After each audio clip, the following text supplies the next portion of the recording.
తెలుగు రాష్ట్ర రాజకీయాలు ఎప్పుడు మంచి హీట్ నే రేకెత్తిస్తూ ఉంటాయి. అయితే ఈ హీట్ ని ఇప్పుడు ఒక వెబ్ సిరీస్ ఒక్కసారిగా వచ్చి పెంచేసింది. అసలే తెలుగు రాష్ట్రాల్లో రెండు పార్టీలకు సంబంధించి రెండు రాష్ట్రాల్లో అపోజిషన్ లో ఉన్న ఫ్యాన్స్ మంచి హీట్ లో ఉన్నారు. ఈ హీట్ ని ఇంకా పెంచింది ఈ వెబ్ సిరీస్. అసలు ఈ వెబ్ సిరీస్ ఇంతలా ఫ్యాన్స్ మధ్య హీట్ ని రేకెత్తించడానికి కారణాలు ఏంటి? వైఎస్ఆర్, చంద్రబాబు, కేసీఆర్ లాంటి రాజకీయ ఉద్దండుల్ని క్యారెక్టర్లుగా చూపించే ప్రయత్నంలో దేవకట్ట విఫలమయ్యారా, లేదంటే ఆయన అనుకున్నదే తీశారా? సోషల్ మీడియా వేదికగా మహేసాబ వెబ్ సిరీస్ గురించి జరుగుతున్న ప్రచారం ఏంటి ఈ వీడియోలో చూద్దాం. మహేసాబ ఈ వెబ్ సిరీస్ ప్రేక్షకుల ముందుకు వచ్చేసింది. సోనీ లీవ్ లో అందుబాటులో ఉంది. దీని ప్రోమోలు ప్రేక్షకుల్లో క్యూరియాసిటీని పెంచాయి. ప్రముఖ డైరెక్టర్ దేవకట్ట రచనా దర్శకత్వంతో తెరకెక్కించిన ఈ సిరీస్ లో కిరణ్ జై కుమార్ అనే వ్యక్తి కూడా పాలు పంచుకున్నాడు. సో ఇద్దరు దర్శకత్వంలో ఈ వెబ్ సిరీస్ అయితే ప్రేక్షకుల ముందుకు రావడం అయితే జరిగింది. ఉమ్మడి ఆంధ్రప్రదేశ్ రాష్ట్ర రాజకీయాల్లో కీలక పాత్ర పోషించిన నారా చంద్రబాబు నాయుడు గారు, వైఎస్ రాజశేఖర రెడ్డి గారు, కేసీఆర్ గారి పొలిటికల్ జర్నీని ఈ సిరీస్ లో చూపించడం అయితే జరిగింది. ఈ పాత్రలను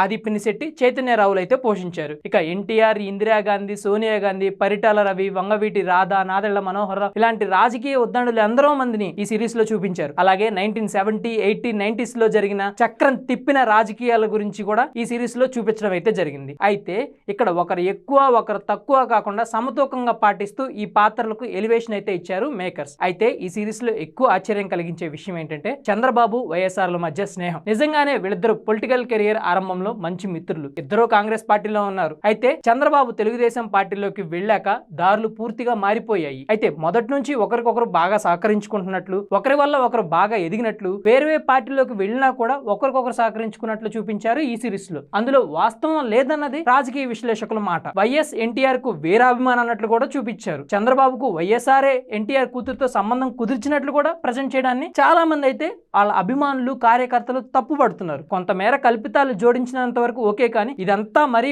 ఓవర్ ఎగ్జాక్యులేషన్ లాగా అనిపిస్తుందని నెటిజన్లు అయితే అభిప్రాయపడుతున్నారు. ముఖ్యంగా దివంగత సీఎం వైఎస్ఆర్ క్రిస్టియానిటీ గురించి, రౌడీయిజం గురించి కూడా ఇందులో చూపించారు. పరుష పదజాలాలు ఇక్కడే కనిపించాయి. ఓటీటీలో ఒక్కరి భాషకు పరిమితులు లేవు కాబట్టి వల్గర్ లాంగ్వేజ్ ను ఇష్టం వచ్చినట్లు వాడేశారు దర్శకులు. ఇందులో ఇంకొక కోణం కేసీఆర్ ను ఎన్టీఆర్ దగ్గర చాలా తక్కువ చేసి చూపించే ప్రయత్నం బాగానే జరిగింది అంటున్నారు తెలంగాణ వాదులు. మొత్తం మీద మహేసభ కల్పిత సభగా మారిందని, ఇందులో వాస్తవాల కంటే వక్రీకరణకే ఎక్కువ ప్రాధాన్యత ఇచ్చారంటున్నారు రాజకీయంగా గ్రిప్ ఉన్నవారు. మరి ఈ వెబ్ సిరీస్ పై మీ అభిప్రాయాన్ని కామెంట్ రూపంలో తెలియజేయండి. Thank you for watching.